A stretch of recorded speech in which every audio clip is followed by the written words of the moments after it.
Amigas y amigos, ¿qué tal? Buenos días, dirán algunos que le amargué el día, pero bueno, si amaneció usted contento y alegre, lo felicito, pero bueno, es importante que entendamos que hay otra cara de la moneda, ¿eh? Yo soy el médico natural, el doctor Torres de la Paz, y estamos aquí en Santo Domingo, en la Doctor Delgado 206, teléfono 689-0363. Llamen a esos números, el que quiera hacer una cita, 689-0363 y 580-1116 en las carreras Esquina Sánchez en Santiago. Pues en Santiago estamos los viernes y aquí en Santo Domingo de lunes a jueves, pero en Santiago está corrido la doctora Jaques, que está precisamente con ustedes desde ya. Ahí ustedes tienen el teléfono de ella para que no me la llamen por WhatsApp. Escríbanle por WhatsApp o llámenla por su teléfono para hacerle cualquier pregunta relacionada a su salud. Ella está ya de lunes a viernes en Santiago y le contesta sus llamadas y sus escritos desde ahora hasta las 9 de la mañana. Por favor, no me la llamen a las 9 de la noche porque también tiene compromiso. Pues yo también le dejo ahí el teléfono mío, que es el 855-3585, para que me pongan mensajes por WhatsApp, porque parte de eso yo lo voy a contestar durante el programa. Esos mensajes yo los recibo hasta las 9 de la mañana. A veces muy gentilmente me llaman a las 11 de la noche. A veces yo estoy viendo el juego de Grandes Ligas y me llaman a esa hora o estoy preparando precisamente el programa. Pero me llaman a esa hora y a veces me llaman precisamente de un teléfono equivocado. Y pues, ni modo, sencillamente yo no lo cojo. No lo cojo. Hay dos cosas que no cojo y son precisamente la llamada de desconocidos, por eso es mejor ponerme su mensaje por WhatsApp, y tampoco lo que me escriben haraganamente, escribiendo que con K o te contiene. No se moleste que no la voy a contestar. Yo me sacrifiqué mucho tratando de aprender gramática. De hecho, tuve muy buenas profesoras y me enseñaron un poco, no mucho, pero me enseñaron a no ser holgazán. Y yo creo que es un holgazán, es un haragán cuando comienza a escribirte con K, o por entrar en moda. Yo no soy del milenio, yo le dejo eso a la gente del milenio. A mí me enseñaron a escribir con corrección y a hablar con corrección. Entonces, yo no soy un erudito, ni mucho menos, pero lo poco que sé, lo pongo en práctica. Pues ahí le dejo el teléfono 855-3585 para que me manden su mensaje, que nosotros vamos a estar contestando en la segunda planta. La segunda hora. Bueno, pues hoy vamos a hablar de un tema sumamente interesante. Recuerden que el ser humano, a diferencia de los animales, está compuesto de cuerpo y alma. Entonces hay enfermedades que están justo entre la costura, hay una división, según el doctor López Ibor, que era un católico confeso y practicante. Entonces él entendía que había enfermedades que estaban precisamente, no se podían definir como que eran enfermedades del alma, pero tampoco del cuerpo. Se parecen mucho a los virus, que nadie puede decir que son plantas o que son animales, porque están ahí entre dos. Entonces hay enfermedades precisamente que están entre el cuerpo y el alma. Es posible que, como hace mucho tiempo que yo no hablo de esto, a mí no se me ha olvidado, pero es posible que, como estamos hablando siempre de cosas materiales, y cómo está esto, y qué es esto, y qué es aquello, montones de enfermedades, y la gente se olvida de que dentro tiene un ser, aparte de un cerebro que es puramente mecánico. El cerebro es una máquina productora de energía, productora de ideas, productora de sentimientos, pero en fin, es una máquina que está afectada por las condiciones ambientales, y las condiciones ambientales influyen tanto las sensaciones que recibimos a través de nuestros sentidos, pero también lo que nosotros tenemos dentro del cuerpo que inexorablemente va y afecta a nuestro cerebro. Pero hoy vamos a hablar de una cosa que no es realmente contrario a lo que dicen muchos científicos. No se puede hablar de una enfermedad material porque todos los tratamientos y los approach o todas las aproximaciones, como diríamos en castellano, fallan a la hora de tratar estas enfermedades. Son las enfermedades del estado del ánimo, son las enfermedades de la mente, pero que se manifiestan con una especie de alteración precisamente del estado de ánimo o timia. En medicina nosotros hablamos timia por hablar del estado de ánimo. Una persona distímica es una persona que tiene oscilaciones del estado de ánimo, se dice que tiene distimia. Pero bueno, nosotros hablamos alteraciones del estado de ánimo. Hay personas que desgraciadamente nacieron y vivieron con un estado de ánimo por debajo de una línea. Hay una línea que es una línea invisible, igual que los paralelos y los meridianos. Es una línea invisible que determina, por decirlo así, el estado de ánimo de las personas. Hay personas que están por debajo de esa línea y son personas que usted la ve y la califican. Esa persona siempre está triste, por decirlo así. Su ánimo está por debajo de esa línea. Para esa línea es como si fuera una línea horizontal, pero que nadie la ve. Hay personas, esas personas son personas que tienen el ánimo por debajo de lo normal. Hay personas que tienen un ánimo constantemente y la gente le dice, siempre está en su mismo ánimo, y hay otras personas que tienen su ánimo por encima de esa línea y son las personas que le llaman eufóricos.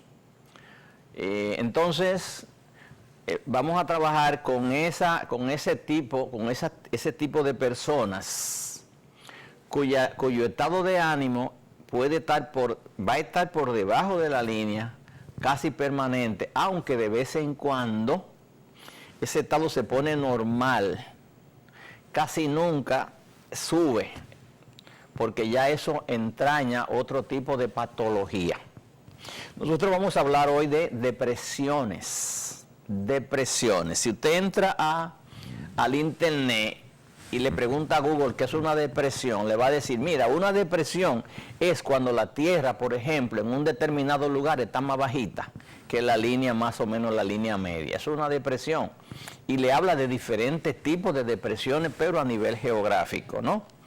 Entonces nosotros, afortunadamente, vamos a hablar de las depresiones del estado de ánimo. Las depresiones del estado de ánimo afectan, usted no se imagina, dice que afectan un 20%. 20% de la población normal. Lo que quiere decir que 1 de cada 5 personas está afectada. No en sí, en un momento de la vida, pero siempre va a haber un 20% de la población mundial que está por debajo de esa línea que podría llamarse isotímica. Isotímica porque está debajo del estado de ánimo. Un 20%, 1 de cada 5 personas.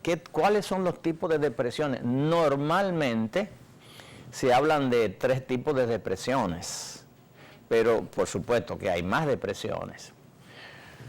Una depresión es, por ejemplo, hay una depresión que es una depresión reactiva. Sigmund Freud hablaba de que esa depresión es una depresión objetal. Es una depresión porque yo le hablo, en determinado momento yo le digo a alguna persona, está dentro de mi universo afectivo o fuera de mi universo afectivo. El universo afectivo para mí, esa palabra nunca la he oído nunca la he oído, nunca la he leído en ningún texto. Es una creación mía si se quiere.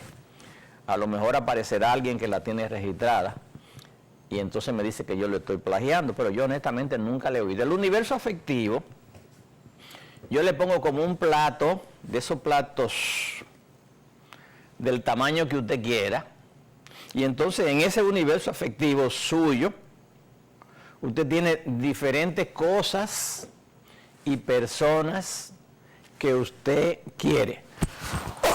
Perdón, yo ayer me mojé un poco y me quería mojar y me tenía que mojar porque estaba haciendo un trabajo y quería ver el resultado. El universo afectivo es todo lo que a usted le importa, todo lo que usted quiere, todo lo que le pasa algo y usted lo siente. Usted ve, por ejemplo, ese universo afectivo puede estar formado por la bicicleta. Para mí mi universo afectivo cuando era niño era un carrito de Javilla que tenía, aparte de mi mamá y mi papá y mis hermanos. El universo afectivo es lo que a usted le importa, lo que usted quiere. Entonces, lo que a usted no está fuera de su universo afectivo, simplemente a usted le importa, usted no lo siente, porque usted no pierde nada cuando usted lo deja de ver. Entonces, todo lo que yo conozco, pero todo lo que yo quiero, está dentro de mi universo afectivo. Para que una cosa entre dentro de su universo afectivo, tiene que pasar, tiene que suceder como sucede con la botella de agua. La botella de agua, usted bote el agua, pero a medida que bote el agua le está entrando aire. Si usted quiere llenar esa botella de agua otra vez, tiene que salir el aire. Si usted coge una botella de agua vacía, una botella vacía, y la pone boca abajo inclinada en una ponchera, y la pone así, no coge agua, porque está lleno de aire. Y hasta que no bote el aire no va a coger el agua. Entonces, para que entre algo en su universo afectivo, tiene que sacar algo. Lo único que está dentro de su universo afectivo cuando usted nace es su mamá. Es su mamá, lo tuvo dentro de, y hubo una interacción cuando usted estuvo dentro del seno de su madre, en el claustro materno, como llamamos en medicina. Y entonces cuando usted nace, aparte del médico que usted lo ve y probablemente no lo vuelva a ver más nunca, es la mamá, se la ponen encima. Casi siempre, si nace el niño con lo que llaman los signos vitales normales, eso hay una evaluación que se hace cuando nace el niño, y entonces si esa evaluación cumple con los requisitos para que el niño pueda irse inmediatamente con su mamá, entonces lo ponen encima de la mamá para que los latidos del niño sientan los latidos de su mamá, y luego al poco tiempo se lo ponen. El niño nace con muchos sentidos, pero gobernados por el sistema nervioso autónomo, maduros, por ejemplo, la respiración, si no llora no mama. Los labios, el médico le pone un dedo en la boquita, y el niño chupa que hay vida. Si la enfermera le mete un termómetro por el ano y si sale sucio de meconio dice hay vida. Si el niño no respira cuando nace, hay que hacer dos cosas, ¿no? O la enfermera le da una nalgadita por la espalda y por la nalguita y el niño llora, o el médico le dice que nació en República Dominicana, también llora. Esas son las dos características para que el niño llore. Por ejemplo, el niño dominicano. El universo afectivo se mantiene lleno, por decirlo así, de su mamá durante muchísimo tiempo, hasta que el niño comienza a distinguir una figura que puede ser la del papá o puede ser la del hermanito, que es mayor que él. Si el niño es el primogénito, pues entonces se va a mantener con su universo afectivo lleno de su mamá, que es la que lo alimenta, la que lo cambia, la que lo acurruca, y la del papá va entrando progresivamente, ese universo afectivo. Entonces resulta que a medida que va avanzando en la vida, el niño va conociendo otras cosas que le atraen y a la cual tiene que abrirle un espacio. Tiene que abrirle un espacio para meterle en ese universo afectivo, que es como un plato. Por ejemplo, una pizza se la traen ya marcada con cuántos pedazos trae una pizza, ¿no? Entonces el universo afectivo es ese. ¿Cuál pedazo, cuánta porción de ese plato, de esa esfera, qué porción le corresponde a cada cosa que esté a su alrededor? A medida cuando el niño está bien pequeñito, no quiere separarse de la mamá. Y si la mamá lo deja en la cuna, el niño llora. Después viene la nana, ¿no? Y entonces ya el niño se da cuenta que no solo la mamá le da cariño, sino que también hay una persona que también le da cariño y que le pone el biberón y que le cambia el pañal. Esa persona entra en el universo afectivo del niño. Y así progresivamente va entrando cosas. Cuando ya el niño comienza a caminar y comienza a jugar, entonces ya vienen los juguetes. Vienen los juguetes. Luego ya se hace más grandecito y va a la escuela, hace amiguito. Entonces a cada amiguito que el niño hace le tiene que dar un pedazo de su universo afectivo. Entonces esos niños, esos compañeritos, llenan parte de su vida afectiva. Y entonces cada día, cada momento le hace menos falta la mamá, el papá y la nana, porque ya hizo nuevos amigos al salir de la casa. Y llega un momento en que ya tiene tantos amigos en la calle, tiene tantas cosas que le gustan, ya tiene una tablet, ya tiene un celular, ya tiene 80,000 cosas, que se pasa el día jugando y ya ni la comida le hace falta. Ha llenado su universo afectivo de cosas materiales. Pues resulta que, como una mesa de 5 patas, que hay muy poca mesa de 5 patas, le quitas una pata y la mesa se dobla. Pero si tú haces una mesa de 4 patas, con 4 patas funciona. Pero si le quitas una pata a esa mesa de 4, entonces se dobla. Pero hay mesas de 3 patas, porque la distribución está para 3 patas. A esa mesa de 3 patas, si le quitas una, también se dobla o se cae. Pero hay mesa de 2 patas, usted ha visto mesa de 2 patas. Pero una mesa de 2 patas, le quitas una y se cae. Entonces vemos que un universo afectivo puede estar lleno de muchas cosas, pero una sola le hace falta. Una sola le hace falta. Pero un universo afectivo puede estar lleno solamente ¿de qué? De la mamá. Hay niños o hay madres que son como la madre de Marte, que tenía un solo hijo, si usted no lo sabía. Y entonces esa madre era todo para ese niño. Y ese niño lo único que conocía era su madre. Entonces se mantenían intrínsecamente unidos, sin necesariamente tener el complejo de Edipo, que después les voy a explicar lo que es el complejo de Edipo. Entonces, ese universo afectivo, cuando ese universo afectivo le falta algo, como a la mesa de 4 patas le falta una y se dobla, ese universo afectivo te produce un vacío. Y ese vacío puede ser tan intenso como cuando el 50% de tu vida afectiva está llena por tu madre. Y si tú pierdes tu madre, entonces ¿qué pasa? Se te produce un tremendo vacío del 50% de tu vida afectiva. Y eso produce una depresión reactiva. Es lo que se define como una depresión reactiva. La depresión reactiva es la pérdida de un objeto que tú lo tienes dentro de tu vida afectiva. Ese objeto puede ser simplemente una marranita, como le maté yo una marranita a una sobrinita mía en un carro, que hizo una crisis por eso. Pero eso puede ser por cualquier cosa, por el niño que se le pinchó una goma de la bicicleta, por el niño que se le perdió, cualquier cosa. El niño le hace una depresión momentánea, pero cuando tú estás grande, ya después de cierta edad, ya las depresiones casi siempre son más duraderas. Casi siempre son más duraderas. Esas depresiones se llaman depresiones reactivas, desde el punto de vista del psicoanálisis se llaman depresiones objetales, porque tú has perdido un objeto que tú lo tenías dentro de tu inventario, de tu vida afectiva, como yo le llamo. Dentro de tu universo afectivo, tú tenías una persona que tiene una bicicleta y se la roban. Es una tragedia, ¿no? Porque su bicicleta era su vida, iba lo que sea, le roban y puede hacer una depresión porque le robaron su bicicleta.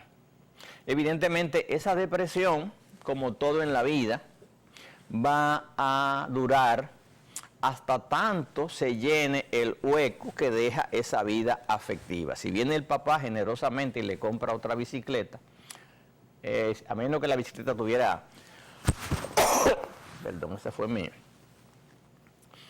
mi alergia de ayer, a menos que la bicicleta tuviera una característica especial, a veces hay fijaciones, hay muchísimas películas que definen reacciones o afinidades objetales donde las personas, eso a veces son patológicas. Por ejemplo, el fetichismo. El fetichismo es una característica que no es una depresión, pero que hay una fijación objetal. Hay personas que tienen una afinidad tan grande, por ejemplo, con un animal, con un caballo, con un perro, con lo que sea, con un gato. Pero eso también va a depender de la cantidad de objetos o la cantidad de objetos que llenen la vida afectiva de una persona. Por ejemplo, hay señoras, no una, sino muchas, y señores que su única compañía en la vida es un gato. Y a veces tienen fortuna y le dejan esa fortuna a su gato. Y la gente dice, pero esa señora con tantos sobrinos, con tanto qué sé yo qué, le deja esa fortuna. Sí, pero ¿dónde estaban esos sobrinos cuando ella estaba en la soledad de su casa? Estaba simplemente con su gato. El gato le hacía compañía o el perro le hacía compañía. Y si el perro muere primero que esa persona hace una depresión. A veces una depresión muy grande, que no es llenada, como dice el poeta, que cuando un amigo se va, produce un tremendo vacío, que no puede ser llenado por la presencia de otro amigo. Es ese amigo, porque ese amigo tenía un X pedazo en el universo afectivo de la persona. Entonces ese tipo de depresión, dicho sea de paso, es la depresión más frecuente, la depresión objetal. Definiendo la depresión, bueno, hablé mucho sin definir la depresión. La depresión es, por decirlo así, ahí tiene Leo, una depresión. La depresión, esa depresión se parece a una melancolía, es un tipo de depresión. Está tirada, pero hay muchas cosas de la depresión. Yo creo que no podemos pasar hasta el fin del año hablando de la depresión. La depresión, ese tipo de depresión objetal, es una depresión que si sucede en una persona que había tenido una vida afectiva eutímica, o decía eu, la palabra eu significa hasta cierto punto normal, o bueno, correcto, una vida eutímica, que su estado de ánimo siempre se mantiene. Si hay motivo para alegrarse, se alegra. Si hay motivo para... O sea, que sintoniza con el ambiente. Entonces, si esa depresión sucede en una persona que ha tenido una vida afectiva hasta cierto punto normal, que no se deprime por cualquier cosa, pues eso va a suceder durante aparezca otro objeto que llene el vacío que dejó ese objeto. Se perdió un ser querido, dependiendo de lo afectivo, del espacio que tenía ese ser querido dentro de tu espacio afectivo, el duelo va a ser más grande, el dolor va a ser más grande, la tristeza va a ser más grande y duradera, va a ser más grande y duradera, ¿no? Yo conozco no un caso, sino cientos de casos de personas que tú hablabas con ellos y estaban completamente así, aparentemente normal. Tuvieron un marido, el marido de su vida, que tuvieron sus hijos, el marido se fue, volvió, pero bueno, se quedaron ahí, se quedó ahí, sin decirle a nadie nada, haciendo una vida aparentemente normal. Murió el marido en cualquier lugar de la tierra y esa persona hizo así, ¡pum! Se deprimió, se hundió, lo que hacen los depresivos, ni come ni duerme, hasta que la muerte se lo llevó. Y una persona que aparentemente tenía un estado normal, un estado de ánimo normal. Esa persona normalmente, esa pérdida objetal cae encima de una persona que tenía una característica predepresiva, aunque no se lo mostraba a nadie. Una depresión, probablemente una depresión enmascarada, como se lo vamos a definir un poquito más tarde. Casi siempre esa depresión objetal, esa depresión por pérdida, es lo que llaman una depresión reactiva. Te compra, se te quema la casa, te roban el carro, te botan del trabajo. Todo eso produce un bajón del estado de ánimo. Es una depresión objetal, es la depresión más común, más frecuente. Hay otra depresión que le llamaban depresiones neuróticas. Una depresión neurótica. Personas que viven una vida como una vida inadaptada al ambiente. Montones de cosas le molestan y entonces hay una constante inconformidad, con el ambiente. Entonces ese tipo de personas con muchísima frecuencia se deprime por cualquier cosa, luego vuelve a su estado relativamente normal, a veces tiene momentos de... Antes le llamaban depresiones neuróticas, pero en el fondo también el término más correcto son depresiones distímicas, o más que depresiones son distimia. Hablamos que la timia es como una línea horizontal que determina, por decirlo así, el estado de ánimo, una línea hipotética, imaginaria, que determina el estado de ánimo de las personas. Entonces uno espera que todas las personas tengan un estado de ánimo más o menos acorde con esa línea. Si hay un estímulo, si viene uno y hace un chiste que no sea dominicano, tú te ríes. Si hay un episodio de un accidente o algo que le produce, por ejemplo, dolor o sufrimiento a la mayoría de la gente, tú también te duele, te deprime, por debajo de lo normal. Pero hay otras personas, esa persona va con mucha frecuencia, oscilaciones del estado de ánimo. Son personas que le llaman distímicas. Distímica porque su estado de ánimo se mantiene oscilante. Otra, como le digo, se mantienen constantemente por debajo de ese estado de ánimo. Es como si nada lo llenara. Ese es un tipo de depresión. Hay un tipo de depresión enmascarada. Ese tipo de depresión enmascarada, que debí mencionárselo de último. Pero es un tipo de depresión muy frecuente. La depresión enmascarada simplemente es más frecuente que la verdadera depresión, de la que, si me da el tiempo, yo voy a hablar, que es la melancolía, que es la depresión sin motivo, como dice el poeta. Soy triste sin saber por qué motivo, de niño la tristeza fue mi signo. Todas esas canciones que dice el doctor Saglur, que el dominicano no solo es paranoico, sino que sus canciones son de tristeza. Pero el mundo es así, el mundo le canta la pena. Y la alegría, pues la disfruta sin necesidad de ponerse a cantar. Pero el mundo le canta la pena. Mire lo que decía este cantautor colombiano, Alejo Durán. Pregaria vallenata, Diosito, caramba, ¿en qué escuela fue que tú estudiaste? Que a uno le diste tanto y a nosotros no nos diste nada. Ya que no me diste plata, dame siquiera salud para creer ese paquete de muchachos que tengo. Y así son todas las canciones, la mayor parte de las canciones son así tristes, no solamente la dominicana, ¿eh? Que me busque uno una canción triste, que me busque uno una canción alegre, que no tenga un fondo triste. Son así casi todas, no las dominicanas, sino casi todas. Bueno, entonces, la depresión enmascarada.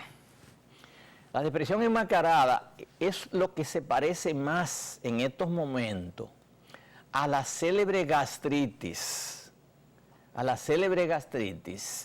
Y a lo que le llaman normalmente colitis y intolerancia a la lactosa. Las depresiones enmascaradas son estados de ánimo por debajo de la timia, por debajo del nivel, y que la persona se encuentra en una situación, no, ese es un melancólico, no, Leo, ese es un melancólico, ese está enmascarado, la depresión está detrás de la máscara, no. Pero bueno, esa es una melancólica también, esa que está ahí. Pues sí, la depresión es enmascarada. El doctor López Sibol, hijo, la describió como depresión sin depresiones, por usar un término latino, o depresión sin depresiones. ¿Por qué? Porque el paciente no se manifiesta como que está deprimido. El paciente no se puede dar el lujo de deprimirse, porque a lo mejor lo echan del trabajo, el marido se le va, en fin. Y entonces el paciente se manifiesta con una hipocondría, dolores y molestias aquí en el precordio, donde sabe que está el corazón, molestias digestivas, algias, dolores en diferentes partes del cuerpo. ¿Y qué sucede? Son pacientes que son, por decirlo así, carne de los médicos, sobre todo los clínicos, los gastroenterólogos, los cardiólogos, y visitan todos los médicos habidos y por haber, y le hacen todos los estudios habidos y por haber, y el paciente no le encuentran nada. Y cuando llega ese paciente al psiquiatra, a mí me llegaba ese paciente cuando ya habían dado todos los clínicos, todos los gastros, todos los neurólogos, y entonces me lo mandaban o me llegaban a mí, porque el médico decía que su problema era psiquiátrico, porque no le encontró nada, porque los órganos no decían nada que el paciente tenía. Y efectivamente, el paciente tenía una depresión enmascarada. Recuerdo perfectamente el caso, no me recuerdo cómo se llamaba esta chica, una niña que había sido operada 12 veces, cuando yo estaba en el hospital clínico en Madrid, había sido operada 12 veces, y la última vez llega porque le encontraron algo así como una hernia hiatal, bla, bla, bla, bla, bla. Todavía en esa época se operaban las hernias hiatales. Y entonces me la mandan a mí para que le evaluara. Perdónenme un segundito, que el agua es vida. No sabía nada, pero es agua, es vida.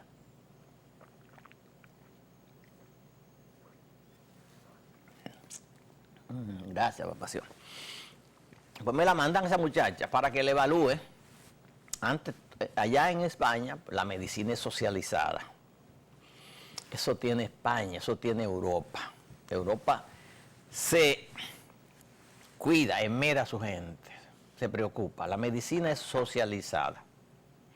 Entonces me la mandan a mí porque antes de operarla tiene que tener una evaluación psicológica. Y efectivamente yo le hago un test psicológico. No me recuerdo cómo se llamaba, pero creo que era Beck. Beck significa en inglés pedir, ves mejor. Entonces no me recuerdo, pero yo sé que tenía el nombre de BE y no recuerdo los otros. Y le hago su test. Y cuando yo le hago el test, la persona tiene, de los síntomas que marcan o que definen o que describen una depresión, ella tenía 80 y pico de síntomas. Siento que no valgo nada, siento que no significo nada para la gente. 80.000 cosas, ¿no? Me cansan las cosas que a otros no les cansan, me aburre estar en montones de síntomas depresivos que esta persona no lo manifiesta. Y entonces resulta que esta persona vivía en una mísera habitación más chiquita que el cuarto de servicio de una casa convencional aquí en República Dominicana. Ella y su mamá, donde tenían que tener todos los ajuares en esa habitación, y vivían con una miseria de tal magnitud que era como con $1.50. El gobierno le daba una habitación, pero además para su manutención le daban $1.50 mensual. Eso fue en la España de los 70, en la post-muerte de Franco. Bueno, pues resulta que esa paciente se sentía persona, se sentía tratada, se sentía mimada, se sentía considerada como un ser humano, cuando estaba no solo atendida por un equipo de profesionales, sino cuando le daban el tajo en el quirófano, el tajo, la herida que le daban para hacerle la operación. Es como una especie de masoquismo, pero resulta que el paciente depresivo tiene la muerte detrás de la oreja. El paciente depresivo, entre otras características, se pasa la noche dando vueltas en la cama. Pero cuando llega la mañana, entonces que el paciente no quiere que llegue la mañana porque no se quiere levantar. Entonces tiene síntomas enmascarados de verdadera depresión. Entonces el paciente depresivo, una de las cosas que lo hace sentir hasta cierto punto bien, y es una paradoja, no siente cuando está durmiendo, pero entonces no duerme. El dolor, la tristeza, la sensación de tener el mundo encima de su cabeza. Si está durmiendo, si le dan un antidepresivo de esos o un ansiolítico para que duerma, entonces el paciente duerme. Y entonces eso sí, quisiera dormir, pero no despertarse. No despertar jamás, como dice el poeta. Quisiera dormir tranquilo y no despertar jamás. ¿Por qué? Ve el mundo de una forma completamente diferente a las demás personas. Cuando veo una fiesta y la gente, ¿y dónde que la gente encuentra? ¿Y qué es lo que hacen? ¿Y qué es lo que bailan? ¿Y qué es lo que...?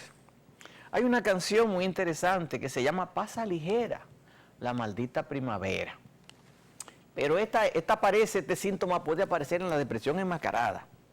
¿Cuál es la época del año que usted se siente menos alegre? La primavera y el otoño. Pero bueno, ¿y por qué? Entonces, ahí viene. ¿Por qué la primavera? Por el despertar. Y el paciente no se quiere despertar. No duerme pero no se quiere despertar. El otoño. ¿Qué pasa con el otoño? Se identifica con el otoño. Porque el otoño es el fin de la vida. No es el invierno, es el otoño, el fin de la vida. Las plantas, las matas parecen muertas, dejan caer todas las hojas y se ven como si fuera el célebre tronco seco de los ángeles negros. Entonces el paciente, ya pero con melancolía, el paciente se siente mucho más deprimido en el otoño y en la primavera. En el verano se alebreca un poquito y en el invierno también, porque el invierno le garantiza estar permanentemente en la casa. El que no sale normalmente en invierno ya tiene una justificación para no salir porque hace mucho frío y hasta duerme mejor en el invierno. Esa es una depresión enmascarada. El paciente siente dolores por donde quiere, el paciente duerme poco, el paciente tiene poco apetito, el paciente tiene una terrible irritabilidad que no la manifiesta porque es como si no quisiera que se den cuenta que tiene depresión. Entonces esa es una depresión que yo personalmente, una depresión que tiene muchos síntomas del sistema nervioso autónomo. El sistema nervioso autónomo, el sistema que maneja el sistema genitourinario, un paciente que no tiene nada de deseo sexual, un paciente que no le da hambre, que come por obligación, un paciente que se mantiene irritable, pero un paciente que está aparentemente haciendo una vida normal, porque no se puede decir que es depresivo, porque su depresión hace lo que le llaman un desplazamiento. Hace un desplazamiento a los órganos de su vida reactiva, de su sistema nervioso autónomo, donde los médicos no pueden encontrarlo mucho, porque el sistema nervioso autónomo es el que controla, por decirlo así, la vida afectiva de las personas, controla la vida de reacción, controla los latidos del corazón, controla la presión arterial, controla la respiración, controla la producción de saliva, controla los movimientos de los intestinos, controla la vejiga y controla todos los órganos pélvicos. Es el sistema nervioso autónomo.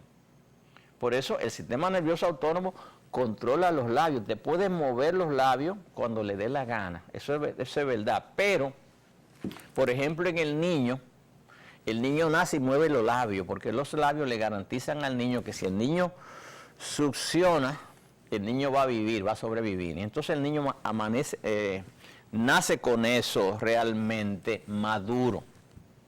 Pero ese sistema nervioso autónomo es el característico de las depresiones enmascaradas. Los médicos clínicos no la resuelven, no la pueden resolver, porque en el fondo ellos están tratando el órgano, pero no están tratando la causa del problema, que es una corriente muy por debajo de los niveles que necesita el órgano, porque el paciente está deprimido y el paciente lo que hace es que es una señora que tiene un estatus social muy elevado, y no se puede dar el lujo de decirle a su marido que está deprimida, que está irritable, que tiene esto. No. Entonces, ¿qué sucede? Bueno, siente palpitaciones, o siente que el corazón no le late bien, o siente que la comida se le queda parada en el tubo digestivo. Entonces ahí comienza a visitar médicos, y definitivamente ellos terminan mandándosela precisamente al psiquiatra, con mucha protesta y cosas, pero decide ir. Y entonces uno le hace el test que es un cuestionario, y entonces ese cuestionario viene lleno de preguntas, de respuestas que conducen al médico. Ese paciente se recupera dramáticamente con ansiolítico, pero sobre todo yo recuerdo que había un producto catalán llamado Tepa-Cepan, que era a base de un producto que controlaba, sin ser un ansiolítico, controlaba el sistema nervioso autónomo, y además tenía un ansiolítico. El Tepa-Cepan era porque tenía un diazepam. Entonces yo era en esa época el verdugo para tratar esas depresiones enmascaradas, porque realmente usaba ese producto. Los otros trataban de, bueno, si te duele el corazón, toma esto para el corazón, si tienes problemas digestivos, nada de eso funcionaba. Es la depresión más frecuente que hay. La depresión más frecuente que hay. Entonces, la verdadera o la última depresión de las 4 que se pueden definir, le quiero decir lo siguiente. ¿Cuál es la depresión? Bueno, ahí lo dice una canción: estoy triste sin saber por qué motivo. Todos los estudios, yo fui 15 años después de haberme graduado de psiquiatra, fui a un congreso de psiquiatría, y el congreso era las depresiones, y estaba patrocinado fundamentalmente por la industria farmacéutica. Y ustedes saben cuál era el tema fundamental. 15 años después de yo salir, y aproximadamente 50 años después de un famoso psiquiatra alemán haber definido las depresiones, 800 años los médicos tratando y hablando de depresiones, resulta que todavía no sabían la causa de las depresiones. No sabían la causa de las depresiones. ¿Qué es la serotonina? ¿Qué es la dopamina? 80.000 supuestamente neurotransmisores, que son los que supuestamente llevan la energía al cerebro, y con lo que los médicos quieren tratar la depresión. Resulta que nada hacía nada, o que nada hace nada. La depresión, si no es reactiva, si no es una depresión objetal, si no es una depresión, como yo le digo, enmascarada, donde hay una predominancia del sistema nervioso autónomo, que usted puede hasta cierto punto controlar ese sistema nervioso autónomo que está acelerado, la depresión, la verdadera depresión, que lo que se llama depresión endógena o melancolía, esa depresión no se sabe qué la produce, y viene cuando le da gana, más frecuente en primavera, y eso fue una alergia, ¿verdad? Le digo que yo ayer decidí mojarme para ver un trabajo que había hecho. y no quería verlo funcionando. Pues esa depresión, esa verdadera depresión, más frecuente en primavera y otoño, es una depresión que viene en esa época más frecuente, más acentuada por la mañana que en la noche. El paciente no quiere que amanezca, solamente quiere que llegue la noche para confundirse con la oscuridad, pero resulta que el paciente tampoco duerme, se pasa la noche dando vueltas. Y es una depresión que se va así como viene, se va así como vino, no tiene, el médico hace lo que quiera, hace lo indecible, le da pastillas para que el paciente duerma, pero el paciente duerme de agotamiento. Si le digo una cosa, es la depresión, es lo que le llama la melancolía. La melancolía fue definida por un famoso psiquiatra alemán llamado Tellenbach, Hubertus Tellenbach. Y Hubertus Tellenbach definía el tipo melancólico como un tipo esencialmente perfeccionista, ordenado, meticuloso, y la depresión venía de lo más profundo de su ser. O sea, llevaba la depresión dentro. Y él la definió como una entidad endocosmógena. Endocosmógena. ¿Por qué endo? Porque viene de dentro, como decía él, del fondo endotímico, donde viene el estado de ánimo, endotímico vital, de lo más profundo del ser, viene la depresión y se manifiesta fundamentalmente en primavera, cuando resurge la vida. Los árboles, usted ve, entra y usted ve, por ejemplo, los tulipanes de Central Park floreciendo. Usted lo ve así, usted se queda mirándolo y usted lo ve cada segundo, cómo van abriéndose. Cuando surge la vida en primavera. Y entonces en otoño, cuando la vida comienza a desvanecerse. Esa depresión es más frecuente en esa época. Desaparece como vino, sin decir, aquí estoy, y sin decir me voy. Todos los medicamentos lo que contribuyen es a paliar un poco. Paradójicamente, para que ustedes no se me vayan en blanco, el mejor tratamiento para la depresión endógena se llama la terapia electroconvulsiva, los electrochoques. Ninguno de los medicamentos químicos funciona. Los electrochoques son los tratamientos. Todo lo que usted ve que están haciendo dinero con la psiquiatría aquí es usando terapia electroconvulsiva, electrochoque. Eso le produce descarga al paciente y el paciente se mejora. Yo voy a seguir con este tema probablemente la semana que viene, si el Señor lo permite. Así que vamos ahora a unos breves mensajes de su interés. Adelante, señor director.